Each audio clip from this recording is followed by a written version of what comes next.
여러분들 주님의 이름으로 축복합니다. 기도하겠습니다. 하나님 아버지 감사합니다. 오늘 민수기 5번째 말씀을 우리가 펼칩니다. 우리가 말씀을 펼칠 때 이 말씀이 우리를 펼치게 하시고 또 주님의 예비된 복된 음성을 듣고 또 그 음성이 우리의 삶을 인도하는 등불과 또 선한 하나님의 축복이 되기를 원합니다. 이 시간 우리를 겸손히 낮춰주시고 듣는 말씀에 청종할 수 있는 지혜를 허락하여 주시옵소서. 예수님의 이름으로 기도합니다. 아멘. 오늘은 서로 축복을 좀 먼저 하고 말씀을 들었으면 좋겠는데 옆에 있는 분들에게 앞뒤 분들에게 당신을 축복합니다 하고 더블로 두 배로 갑절로 축복합니다. 서로 축복합시다. 당신을 축복합니다. 더블로 축복합니다. 여러분 저도 좀 축복을 좀 해주시고 축복합니다. 고맙습니다. 주 안에서 존귀한 여러분들을 주님의 이름으로 축복합니다. 오늘도 성령님께서 우리와 함께 하시고 인도하시고 축복해 주십니다. 축복을 하면서 시작을 했는데 왜냐하면 오늘 말씀이 하나님의 축복이기 때문인데 이 축복이 어떤 내용을 품고 있느냐 오늘 우리가 주신 말씀을 통해서 상고하려고 합니다. 출애굽과 민수기는 전편과 후편이죠.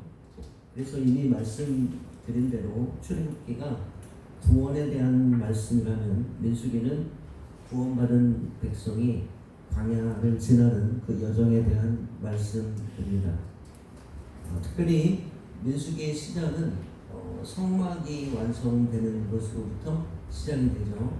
출애굽한 백성, 구원받은 백성이 가장 먼저 해야 될 것이 자신을 성전으로 만드는 것입니다. 그래서 우리가 성전된 성도가 될 때 하나님은 우리 안에 당신의 마음을 말씀해 주시기 시작합니다. 그래서 기독교 신앙은 나를 성전으로 갖고 가는 것이다. 그 다음에 두 번째 시간에 우리가 이 성막이 완성되자 하나님께서 그 성막에서 말씀하셨다. 이렇게 민수기에 기록되어 있는데 그 하신 말씀의 첫 번째 말씀이 내 백성을 계수하라 그것입니다. 그래서 하나님께 구원을 받은 백성은 하늘나라 생명책에 그 이름이 기록된다라고 했고 또 그 다음으로 레위인을 따로 계수하죠. 특별 계수인데 하나님의 일을 하는 사람을 특별히 계수했다. 그러므로 우리가 구원을 받는 것을 넘어서서 하나님 일에 쓰임 받는 복된 성도가 되자. 기억하시나요? 전부 다 잃어버리는 은사가 충만해서 다시 이렇게 얘기를 해드립니다. 그리고 세 번째로는 진중에 있는 부정을 제거하라 말씀하셨죠. 세 가지의 부정을 말씀드렸는데 첫째는 문둥병, 둘째는 유출증, 세 번째는 죽음으로 인해 부정케 된 자입니다. 문둥병은 성경에서 항상 죄를 상징합니다. 여러분 이 문둥병의 특징은 감각이 없어요. 아픈데도 죄 가운데 살면서 죄에 대한 감각이 없어진 그래서 뺀질뺀질하게 사는 그러한 상태를 문둥병이라고 하는데 그 부정을 진중에서 제거하라. 유출증은 뭐예요?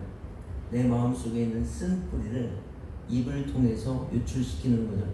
그래서 이런 사람들이 공동체 안에 있으면 공동체가 어려워집니다. 세 번째는 죽음으로 인해 부정케 된 자. 여기서 성경이 말하는 죽음은 생명이 아닌 것, 왜냐하면 영원한 나라에 가져갈 수 없는 것, 이것을 상징합니다.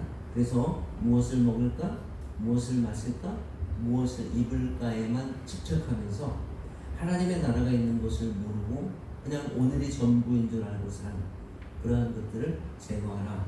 그래서 지금 여러분의 삶은 영원한 하나님 나라에 잇대어 있는 겁니다. 그래서 우리는 그 나라를 준비해야 된다. 그래서 하나님께서 지금 우리로 하여금 말세의 시대는요 사도행전부터 지금까지의 긴 시대입니다. 그 긴 말세를 우리에게 허락하신 것은 영원한 하나님 나라를 준비하고 또 이 땅에 있는 생명들을 단 한 명이라도 더 구원하라는 그 복된 사명을 통해서 우리들이 살아가는 것이다. 그래서 지금 내가 하는 모든 일 가운데서 늘 여러분이 질문하셔야 될 것은 과연 이것이 영원한 나라를 준비하는 것인가, 아니면 그냥 이 세상에서 소멸되는 것인가, 이 질문을 하면서 우리들이 살아갈 수 있기를 바랍니다. 그래서 하나님은 문둥병자와 유출병자와 죽음으로 인해 부정되는 자를 진중에서 제거하라 말씀하십니다.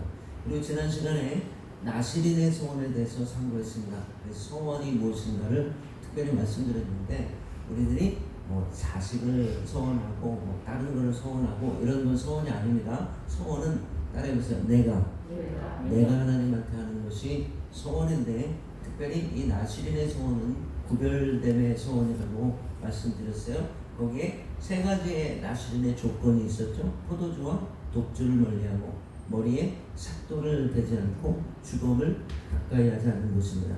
성경에서 포도주는 두 가지의 상징이 있어요. 하나는 그리스도의 보혈 아시죠? 다른 하나는 세상입니다. 되게 극과 극적인 상징인데, 여기 나시린의 소원에 나오는 포도주는 세상을 상징합니다. 포도주를 멀리하라. 그러면 세속적인 것에 대해서 내 자신을 구분해라. 거룩함의 뜻을 가지고 있고, 또 머리를 자르지 말라. 이 뜻은 머리는 항상 권위를 상징한다고 그랬죠. 머리를 자르지 않는다 하는 것은 따라해보십시오. 순종. 권위 아래 내가 있다는 것을 늘 기억하며 살라. 이게 나시린입니다. 죽음을 가까이 하지 않는 것, 앞에 진중부정대로에서 말씀드렸죠. 없어질 것, 하나님 나라에 가져갈 수 없는 것을 추구하지 말라. 이것이 나시린의 세 가지 조건이었다라는 것입니다. 지금 민수기가 이렇게 흘러온 거예요. 그리고 이제 오늘 본문에 와서 이제 하나님은 계수함을 입은 당신의 백성을 축복하라 라고 명하십니다. 한번 따라해 주시겠어요? 축복하라. 이 하나님의 축복이 이 민수기의 5번째 프레임입니다. 오늘 이 축복이 뭔가를 상고할 텐데, 진정한 하나님의 축복이 무엇인가? 오늘 본문이 여러분, 이 오늘 본 말씀 여러분들이 잘 아시고 좋아하는 말씀인데, 이 말씀의 껍데기가 아닌 이 말씀의 중심을 우리가 만나고 깨닫게 되기를 바랍니다. 이제 22절을 보시겠습니다. 같이 읽겠습니다. 여호와께서 모세에게 일러 가라사대 때 아론과 그 아들들에게 고하여 이르기를 너희는 이스라엘 자손을 위하여 이렇게 축복하여야.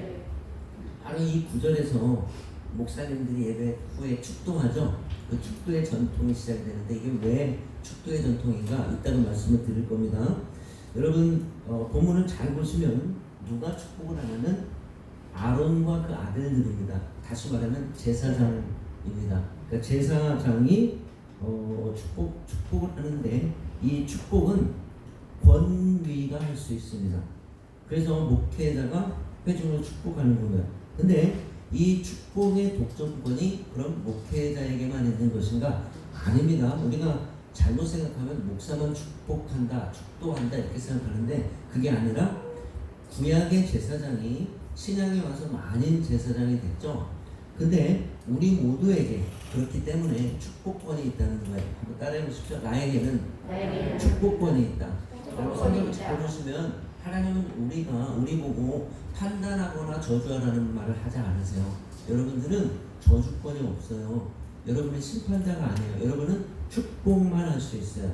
그래서 한번 따라해 주세요. 나는 축복만 할 수 있다. 그런데 잘 들으셔야 됩니다. 축복은 권위가 해야 됩니다. 축복권은 누구에게나 있어요. 근데 축복은 아무나 하는 것이 아니에요. 반드시 권위가 해야 돼요. 그러면 이 권위가 뭔가를 알아야죠. 누가 축복할 수 있다고요? 권위가 축복할 수 있다는 거예요. 그럼 이 권위가 뭐냐? 따라해 주십시오. 책임.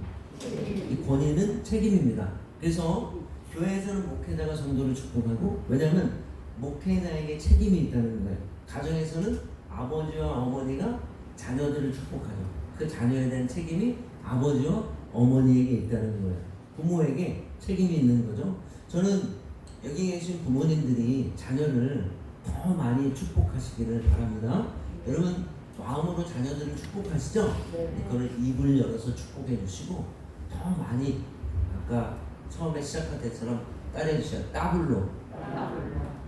따따블로 축복을 해주시기를 바랍니다.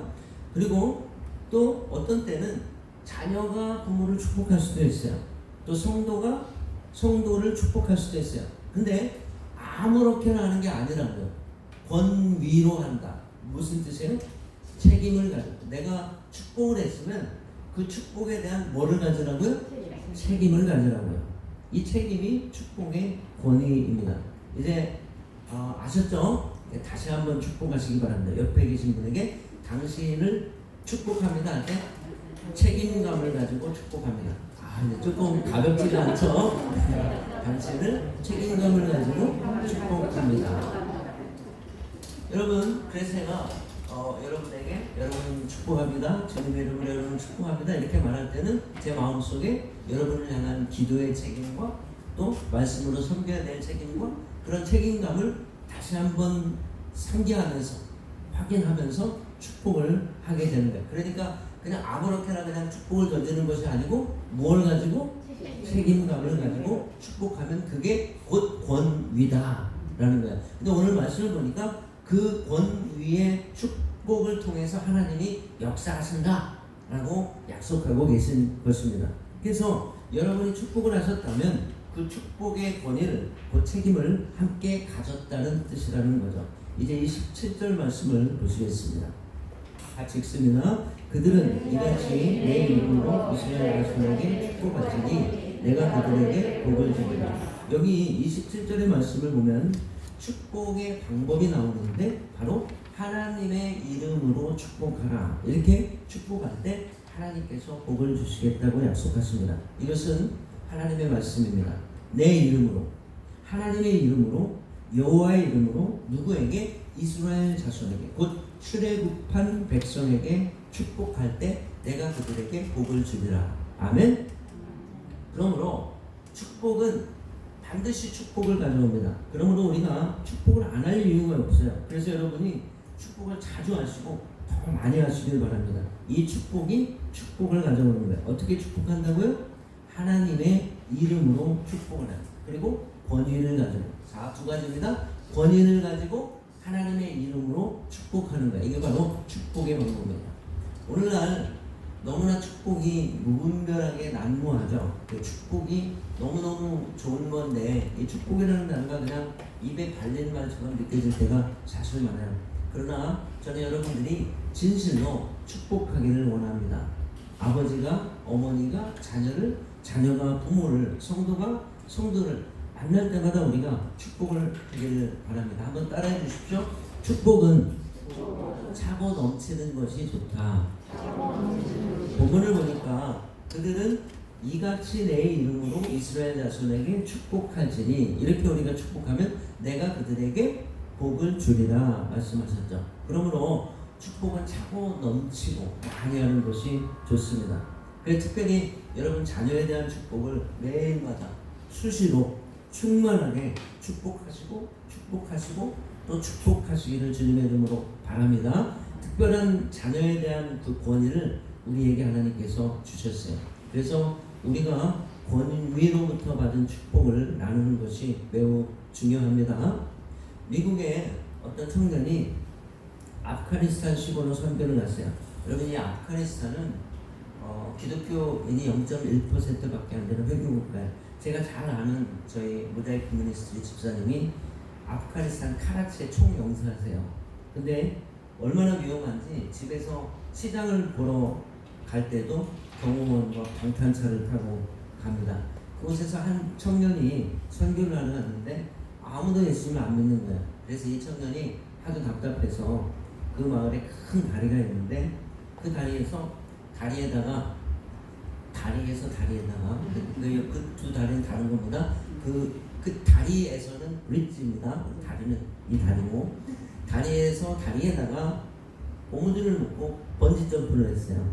내가 번지 점프를 한다. 마을에 방을 붙여놓고 하니까 이제 온 마을 사람들이 미친놈을 보자 하고 이제 모여가지고 점프를 했는데 사람들이 막 모였죠. 성공을 했는데 그리고 와서 복음을 전했어요. 웬걸 그분들이 받아들였을까요? 안 받아들였을까요? 구경은 했지만 복음은 전해지지 않았어요. 그래서 이 청년이 하도 답답해서 주님 내가 여기에 선교를 위해서 온지 반년이 됐는데 한 명은도 주님을 영접하지 못했어요. 어떻게 해야 됩니까? 뭐 기도하는데 성령님이 그 마음에 음성을 주셨어요. 너는 선교하려고 하지 말고 무조건 지나가는 사람, 만나는 사람, 방문하는 집에 가서 축복해라 라고 말씀하셨어요. 그래서 이 청년이 사람들만 만나면 또 어느 집에 방문만 하면 축복을 하는 거야. I bless you in Jesus' name. I bless you in Jesus' name. I bless you in Jesus' name. I bless you. 마음을 다해서 축복을 하는 거예요. 그리고 어떤 집을 지나칠 때도 집에 손을 이렇게 문에다가 얹고 축복을 했어요. 내가 이 집을 축복합니다. 예수님의 이름으로 축복합니다. 그런 일을 했어요. 그 일을 또 6개월 동안 했어요. 이제 사람들이 이 선교사를 미친 사람으로 이제 보기 시작했어요. 근데 반년이 지난 어느 날 그 마을에 회교회 회당이 지어지는데 이 템플에 봉헌식을 하는데 그 동네 사람들의 이 선교사의 소문을 다 들었죠. 이 청년은 축복을 한다. 그래서 이 청년을 초대해서 이 템플을 축복하게 하자라고 했는데 그 축복을 받으면 왠지 실성한 놈 같지만 기분은 좋다. 뭐 이런 얘기가 오간 거죠. 그래서 봉헌식을 하는데 초대를 받은 겁니다. 잘 들으셔야 돼요.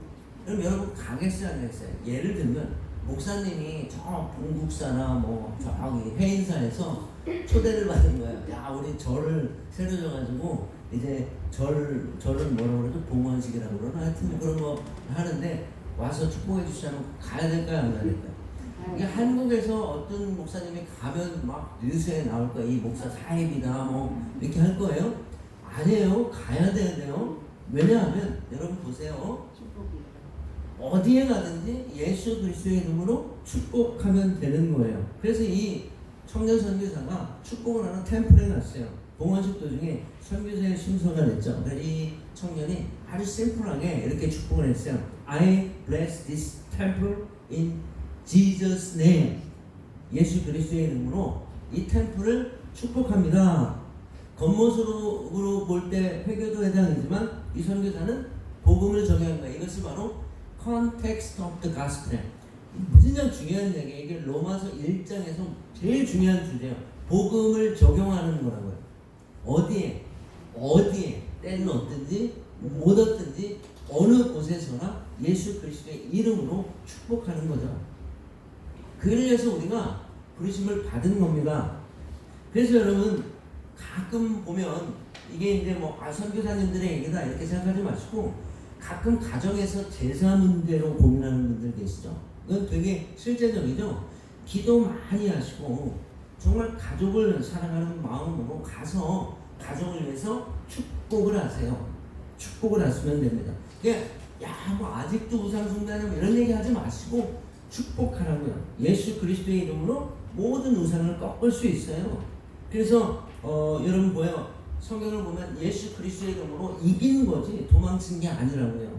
바로 이것이 복음의 적용입니다. 구원의 복음을 우리가 처한 모든 환경과 상황 속에서 전통이나 종교의 눈치를 보지 마시고 그리스도의 이름을 적용할 수 있는 믿음이 있기를 바랍니다.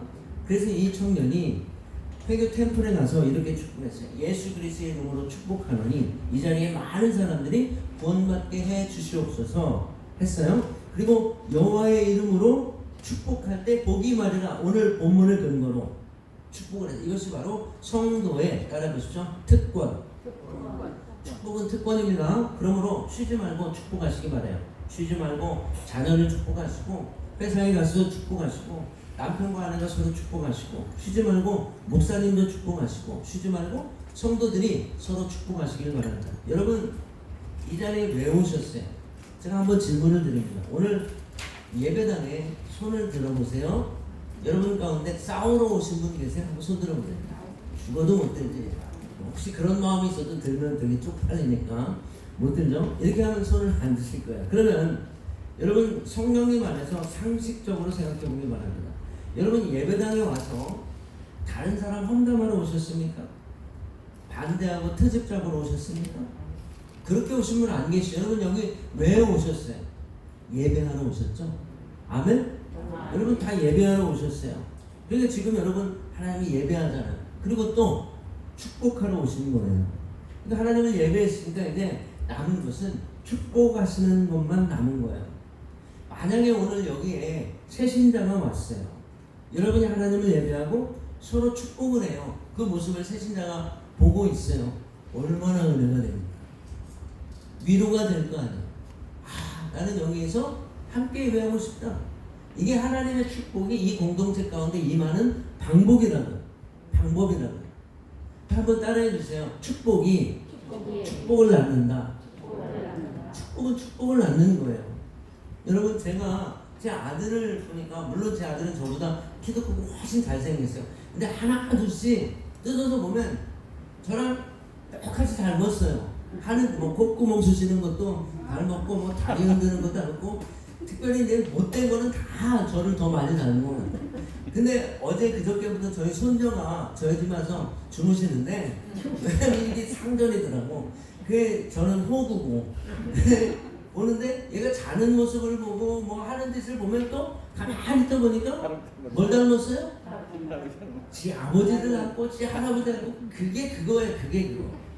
그게 그거야.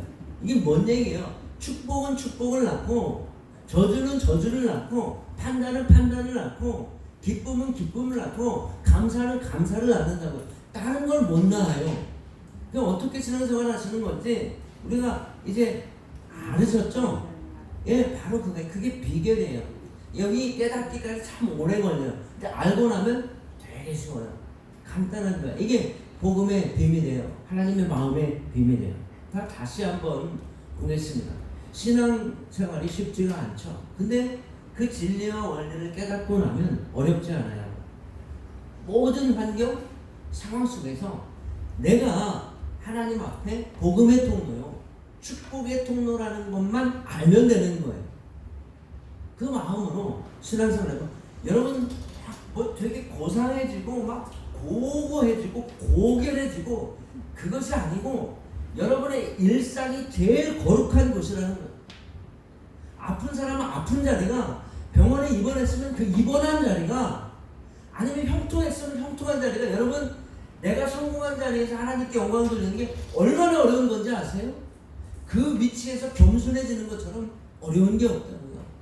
내 몸이 고달프고 아프고 힘든 자리에서 나를 쳐서 하나님 앞에 순종하는 것이, 그걸 통해서 찬양을 드릴 수 있는 것이 얼마나 어려운지 아세요?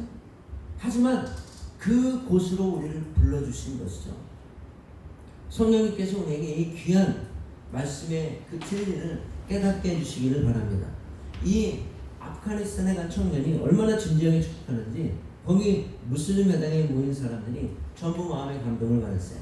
특별히 그 회당장이 감동을 받았어요. 여러분 이 세상에서 축복을 싫어하는 사람은 없어요. 그래서 이 회당장이 청년 선교사에게 이렇게 말했어요. 여보게, 지금 내 딸이 있는데 이 딸이 반신불수병으로 10년 동안 한 번도 걸어보지 못해요. 이 하반신이 마비가 되는 거예요. 네가 축복해주면 좋은 일이 생길 것 같아. 딸을 좀 축복해달라 라고 하는데, 여러분 이 그 회교권에서 그 자기 딸을 그 이방인들한테 보여주고 축복하는 것이 되게 만만치 않은 일인데, 회당장이 제가 지금 드리는 청년이 제가 미국에서 목할 때 우리 교회 선교사였어요. 자, 이 청년이 그 마이런이라는 청년이에요. 이 청년이 회당장의 딸을 데려왔을 때 예수 그리스도로 축복했는데 하반신 마비가 풀린 거예요. 나은 거예요. 그래서 그때부터 그 마을에 복음이 일어나기 시작합니다. 이 기적은 일어날 수도 있고 안 일어날 수도 있어요. 하지만 하나님께서는 이 청년의 축복을 통해서 역사하셨다는 거예요. 그래서 저는 그 경험을 한 뒤로 축복이 얼마나 큰 위력이 있는지, 얼마나 그 하나님의 역사를 일으키는지를 확신하게 됐어요. 그래서 이 축복이라는 것을 너무너무 하나님께서 우리에게 주신 가장 강력한 축복이고 무기예요. 힘이에요. 그러므로 여러분 더 많이 따라해보세요. 더 많이 축복하자. 하나님은 축복을 통해서 역사하세요. 그래서 이 축복을 잘 알아야 됩니다. 근데 무조건 축복을 하면 안 되고 내 마음에 뭘 가지고 권위, 책임감을 가지고 축복하라 라고 했죠. 그럼 어떻게 축복하는가? 이제 24절에서 26절에 나타나 있습니다. 잘 보셔야 됩니다. 다 같이 읽겠습니다. 민수기 6장 24절부터 같이 읽어볼까요? 시작. 여호와는 내게 복을 주시고 너를 지키시기를 원하며 여호와는 그 얼굴을 내게 비추사 은혜 베푸시기를 원하며 여호와는 그 얼굴을 내게로 향하여 드사 평강 주시기를 원하노라 할지니라 하라. 자, 이 세 가지 안에 뭐가 보이세요? 성부, 성자, 성령님이 보이는데 1번은 성부요, 2번은 성자요, 3번은 성령의 축복입니다. 그래서 이 말씀이 제가 말씀의 소도에 뭐라고 했어요? 모든 축도의 모범이라고 말씀을 드린 겁니다. 이 삼위일체의 축복이 여러분이 함께 하시기를 바랍니다. 이 완전한 축복이 여러분의 가정과 삶과 또 일과 또 학업과 범사 가운데 일생 가운데 함께 하시기를 주님의 이름으로 축복합니다. 이제 24절 하나님 아버지의 축복을 다같이 선포하시겠습니다. 시작. 여호와는 내게 복을 주시고 너를 지키시기를 원하며. 여기 보면 복을 주시기를 원하는 분이 누구예요? 아버지 하나님이에요. 그래서 하나님 아버지는 복의 근원이에요. 하나님 아버지는 우리에게 뭐 하기를 원하신다? 복을 주시기를 원하신다 라는 겁니다. 이것은요 우상이나 이방신과 절대 다른 하나님의 속성입니다. 잘 생각해 보세요. 우상이나 이방신들은 내가 복을 빌어야지 마지못해서 주어요.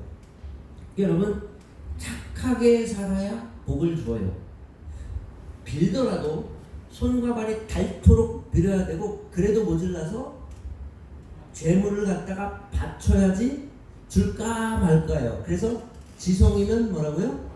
감천이에요. 이게 이방신의 우상의 특징이에요. 근데 하나님은 우리를 사랑하시기 때문에 축복해 주시기를 원해서 이게 뭐냐면 여러분이 여러분 복 받기를 원하는 것보다 하나님이 여러분에게 복 주시기를 원하는 마음이 더 크다고요. 그러면 하나님 왜 그런 복 주시길 원하는 내 인생은 이 모양이 꼴이냐? 아침에 일어나 막 허리도 아프고 눈도 치고 기왕은 복 주시려면 막 눈도 밝게 해주시고 막 죽기 전까지 쌩쌩하게 해주시지. 뭐 이런 질문이 나와야 되죠. 근데 여러분 나중에 하나님 나라에 갔을 때 여러분 인생을 돌이켜 보잖아요. 하나님이 여러분을 최고로 복 주셨다는 것을 보게 될 거예요. 알게 될 거예요. 여러분이 아직 풀리지 않는 모든 것이 그분의 축복 안에 있다는 것을 보게 될 거예요. 그러므로 따라해보세요. 미리 감사하시길 바라요. 하나님이 여러분에게 복 주시기를 원합니다. 하나님이 복을 주시는 이유가 있어요. 왜냐하면 하나님은 창조주세요. 하나님은 천지를 창조하시고 우리를 지으시고 제일 먼저 뭘 하시지 아세요? 그들에게 복을 주셨어요. 생육하라, 번성하라, 땅에 충만하라, 땅을 다스리라, 땅을 정복하라. 이 하나님의 축복인데 그 생육한, 번성함, 충만함, 다스림, 정복 이 모든 것이 하나님이 하시는 일이에요. 그 일에 우리를 축복하심으로 동참케 하시는 이걸 뭐라고 하냐면 동행, 꼼빠니야 동행이라고 하는 거예요. 하나님은 우리를 하나님과 동행하는 존재로 축복하셨다는 거죠. 이게 축복의 수준이에요. 그리고 하나님은 우리의 아버지세요. 아버지는 자녀를 축복하길 원하세요. 여러분 이제 하나님이 그 예비하신 주시고 싶은 축복을 한없이 마음껏 받으시길 주님의 이름으로 바랍니다. 오늘 이 말씀을 사람의 언어가 아니라 하나님의 언어로 받으셔야 돼요. 이제 25절로 가봅니다. 예수 그리스도의 성자의 축복입니다. 다 같이 선포하겠습니다. 시작. 여호와는 그의 얼굴을 내게 비추사 은혜 베푸시기를 원하며. 한번 따라해 보십시오. 은혜. 그리고 예수 그리스도는 하나님의 얼굴이세요. 그의 얼굴을 내게 비추사. 본문을 보시면 얼굴로 내게 비추사 했는데 우리가 예수님을 만날 때는요 하나님을 만나는 거예요. 그 예수님의 얼굴이 여러분 가운데 비춰지길 바라요. 얼굴을 왜 얼의 꼴이라고 하나요? 이게 여러분의 영혼이 얼굴을 통해서 나타나게 돼 있는데 여러분의 얼굴이 빛나기를 바라요. 뭐라고 그러죠? 못생겨서도 빛은 나야지. 뭐 이래야 돼. 우리 옆에 있는 분 얘기해 줄 거야? 못생겼어도 빛은 나야지. 여러분 옆에 있는 얼굴이 되게 바짝 가려가지고 변장하고 계신데 한번 이렇게 보세요. 빛나고 계세요? 그 얼굴의 모습 가운데 여러분 이게 꼭 무슨 점쟁이 같은 얘기 아니고요. 여러분 그 얼굴을 이렇게 보세요. 수심이 있으면 얼굴에 나타나잖아요. 아프면 얼굴에 그 짜증이 나타나잖아요. 기뻐할 때가 얼굴에 그게 나타나잖아요. 이 여러분의 영혼이 얼굴에 나타나는 거예요. 그 얼굴을 우리에게 비추시는데 그 얼굴에 뭐가 나타나냐면 은혜가 나타나요. 하나님의 은혜 받은 자의 얼굴. 그래서 그 예수님은 은혜시거든요. 우리의 영혼이 예수님을 닮아가고 또 예수님께서 우리에게 주시는 축복이 은혜라고요. 잘 구분하셔야 돼요. 하나님은 복의 근원이세요. 우리를 축복하시길 원하세요. 또 성자 하나님은 은혜를 주세요. 이게 예수님의 축복입니다. 주님이 뭐라고 하셨어요? 내 은혜가 내게 족하다. 오늘 주님이 우리에게 은혜를 베푸십니다. 우리에게 긍휼을 베푸시고 우리를 용서하시고 그리고 우리를 사랑하십니다. 십자가에서 주님은 용서와 은혜와 긍휼과 사랑을 우리에게 주셨어요. 이 은혜가 오늘도 여러분에게 충만하시기를 주님의 이름으로 바랍니다. 그래서 그 은혜가 임하면 여러분 여유가 생기고 용서할 수 있는 능력이 부어집니다. 용납하고 나와 다른 것을 인정하고 여러분이 푸짐해지는 거예요. 그 은혜가 넉넉하게 임하기를 바랍니다. 그러므로 신약성경의 맨 대부분의 말씀의 끝부분, 시작 부분이 뭐예요? 주 예수의 은혜가 너희와 항상 함께 있을지어다. 아멘. 왜? 오늘 우리는 주님의 은혜가 없이는 하루도 살 수 없기 때문입니다. 그러므로 우리가 은혜를 사모하는 성도가 되시길 바랍니다. 이제 26절을 보면 마지막으로 성령님의 축복이 남아 있습니다. 보시겠습니다. 같이 읽습니다. 시작. 여호와는 그 얼굴을 내게로 향하여 주사 평강 주시기를 원하노라 할지니라. 성령님께서 이 땅에 오셔서 제일 먼저 하신 일이 뭐예요? 평강이 너희에게 있을지어다. 우리 옆에 있는 분에게 축복합시다. 평강이 너에게 있을지어다. 시작. 예수님이 부활하신 후에 제자들에게 나타나셔서 이렇게 말씀하셨어요. 요한복음 20장 21절입니다.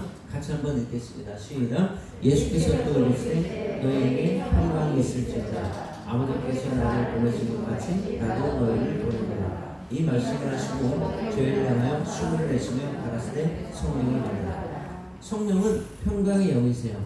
사람들은 성령이 임하면 뭔가 특별한 일이 일어나는 걸로 생각을 하는데 이 성령님은 성품입니다. 근데 여러분을 평안하게 인도하시고 여러분을 인도하시며 여러분을 축복하십니다.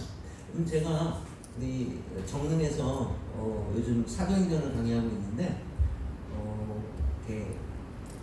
제가 그 생각을 해봤어요. 제가 죽을 때까지 더 짧게 얘기하면은 목회를 할 때까지, 왜냐면 저는 시시때때로 언제 이걸 그만두나 탐탐 노리고 있거든요. 근데 저는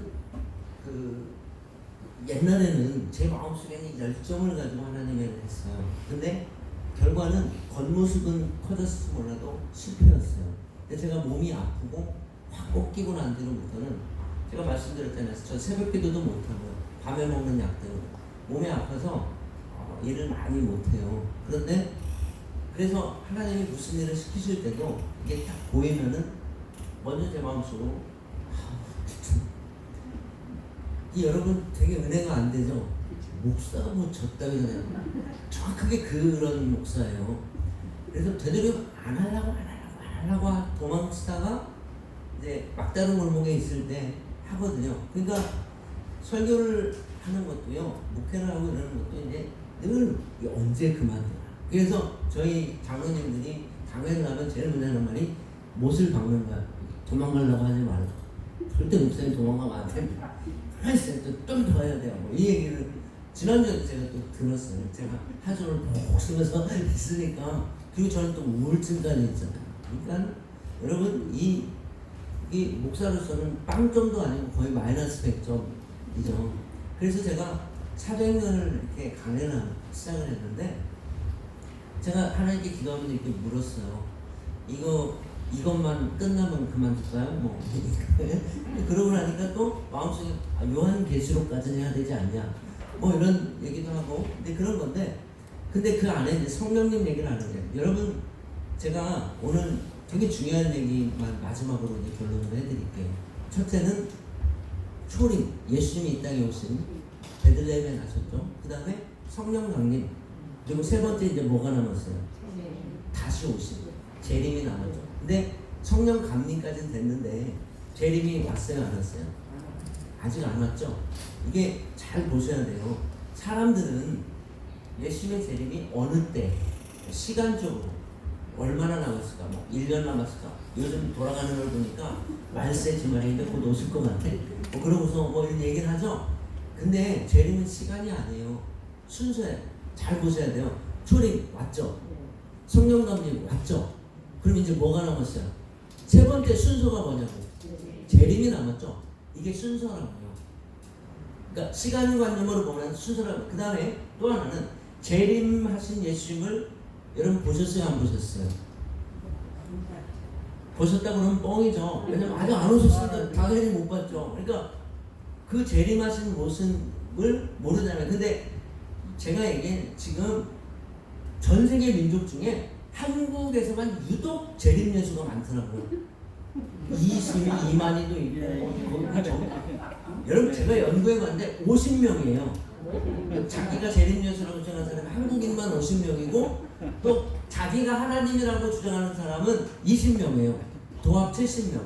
어떤 놈이 자기가 예수라고 맨날 하고 다니니까 미쳐서 이제 잡혀가지고 정신병원에 잡혀갔어요. 거기서도 그냥 수시로 나는 예수다, 나 팔로우미, 나를 따르라 뭐 이러면서 다녔거든요. 근데 그날도 아침에 그냥 그 갇혀있는 병동에서 나는 예수다, I am Jesus Christ 라고 이렇게 얘기를 했는데 그날 저 구석 어두운 곳에서 이런 말씀이 나오는 거예요. 나는 너 같은 아들 준 적 없다. 거기 하나님이 계셨던 거죠. 참 신기한 거는 이 재림 예수에 솔씨는 없어요. 와, 뭐 가문의 영광이죠. 김 씨는 있어. 권 씨도 있고, 이 씨도 있고, 그럼 김 씨도 뭐 이런 그런데 어쨌든 근데요 이 재림을 잘 제가 얘기 드릴게요. 이제 그게 나오면 여러분 명확히 아는 거야. 그 재림 예수들의 특징이 있어요. 공통점이 있어요. 뭐라고 그래요? 초림 예수의 모습으로 자기가 재림 예수를 증거하는 거예요. 잘 생각해 보세요. 왜 그럴까요? 그들도 재림하신 예수를 봤어요, 못 봤어요? 못 봤으니까 초림은 알잖아요. 그 모습으로 위장하고 오는 거야. 성경에 예수님이 다 그 말씀 하셨어요. 이제 거짓 선자를 와서 너희를 미혹할 거라고 얘기를 했는데 여러분 근데요 초림 예수님하고 재림 예수님은 달라요. 초림 예수님은 생명의 모습으로 오셨어요. 우리를 구원하시기 위해서 오셨다고요. 우리를 구원하시기 위해서 오신 거예요. 그러니까 자기를 감추고 오셨어요. 씨앗처럼 오시고 아기로 오시고 우리에게 기회를 주시는 거야. 사랑의 모습으로 오셨다고요. 근데 성경에서 말씀하기를 재림 예수는 심판하러 오시는 거예요. 그리고 공적으로 오세요.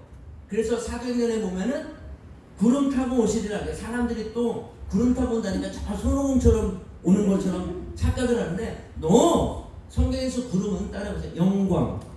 영광 중에 오시는 것을 상징하는 거예요. 근데 그 얘기가 뭐냐면 온 세상에 있는 사람들이 재림 예수님 오실 때는 부인할 수가 없어요. 초림 예수님 왔을 때는 뭐래요?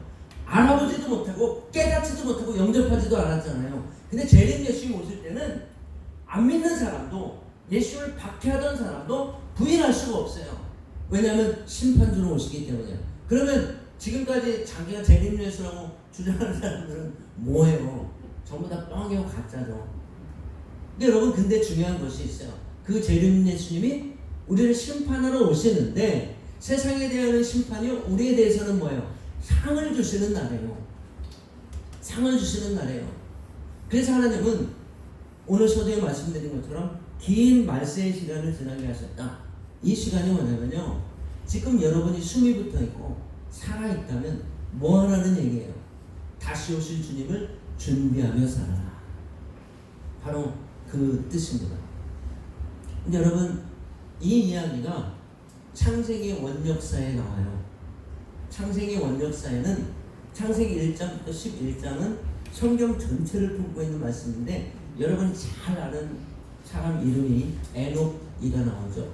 근데 창세기 5장에 가면 아담의 족보가 쭉 나와요. 누가 몇 살을 살고 죽었더라 이렇게 나오는데, 무두셀라가 몇 살까지 살죠? 969살. 그럼 여러분들 어떠세요? 이야, 이 사람은 진짜 오래 살았네. 부럽다. 이러면 꽝.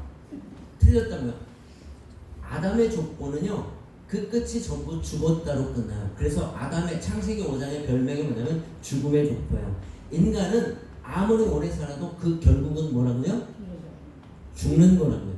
근데 마태복음 1장에 보면 예수님의 족보가 나오죠. 거기에 낳고 이렇게 나오죠. 그래서 창세기 5장과 마태복음 1장을 비교해서 하나는 죽음의 족보요, 마태복음 1장은 따라해보시죠. 생명의 족보. 생명의 족보라고 하는 거예요. 그런데 놀라운 게 있어요. 창세기 5장을 읽어보면은 하나의 예외가 나와요. 바로 에녹이에요. 따라해보세요. 에녹. 힘을 줘서 에녹. 이 사람은 죽음을 봤어요, 안 봤어요? 근데 이 에녹이가 무두셀라를 낳고 이름을 무두셀라라고 짓는 거야. 근데 여러분, 이 무두셀라, 성경에서 이름을 함부로 짓는 게 아니에요. 근데 그 클루, 비밀이 신약성경 유다서에 가면 나오는데요. 유다서에 보면 하나님의 에녹에게 나타나셨어요. 그리고 아들을 낳을 거라고 얘기하고, 그 아들을 낳을 때 내가 심판할 거다 얘기를 하는 거야. 그러니까 하나님이 에녹에게 먼저 네가 자식을 낳으면 이름을 무두셀라라고 지어라 라고 말씀하셨어요. 그리고 실제로 무두셀라를 낳고 이름을 줬어요. 그랬는데 에녹이 무두셀라를 낳고 무두셀라가 라멕을 낳아요. 그리고 라멕이 노아를 낳아요. 근데 그 에녹이 무두셀라를 낳기 전에, 에녹하면 하나님과 동행해서 죽음을 보지 않고 하늘로 들려온 사람, 성경 기자면 이렇게 나오죠. 이게 무슨 뜻이냐라는 거죠. 그게 뭐냐면 에녹이 무두셀라를 낳기 전에는 하나님과 동행했다는 말씀이 없어요. 나중에 창세기 5장을 잘 보세요. 근데 무두셀라를 낳은 때부터 동행을 해요. 이게 무슨 얘기예요? 에녹이 상징하는 게 말세를 상징하는 거예요. 다시 말하면 에녹은 무두셀라를 낳기 전에는 지 맘대로 살아도 됐는데, 이 무두셀라가 나오면은 뭐야? 그 이름은 하나님의 심판이 온다는 뜻이에요. 그가 심판이 되는 거죠. 그러니까 이제 하나님의 심판을 보게 되는 거예요, 무두셀라. 그때부터 에녹이가 마음대로 살 수 있어요, 없어요? 못 사는 거예요. 그 나라를 준비하는 삶을 살 수밖에 없는 거죠. 이것이 바로 오늘 우리의 모습이라고, 우리가 에녹이라고요. 그러니까 우리 여러분에게 생명은 곧 그 날을 준비하는 삶이 돼야 돼요. 여러분이 말을 하든지 무엇을 하든지 하나님 나라를 준비하는 복된 삶이 되기를 바라요. 여러분, 이 짧은 인생 가운데 영원한 나라의 상급과 축복을 예비하는 복된 인생이 되기를 주님의 이름으로 바랍니다. 이것이 축복이에요. 여러분, 더욱더 많이 축복하시길 주님의 이름으로 바랍니다. 기도하겠습니다. 하나님 아버지, 감사합니다. 오늘 하나님의 축복을 상고했습니다. 우리의 삶이 축복의 삶이 되기를 원하고, 무엇보다도 복음의 통로가 되기를 원하오니 주님 함께하여 주시옵소서. 예수님의 이름으로 기도합니다. 아멘.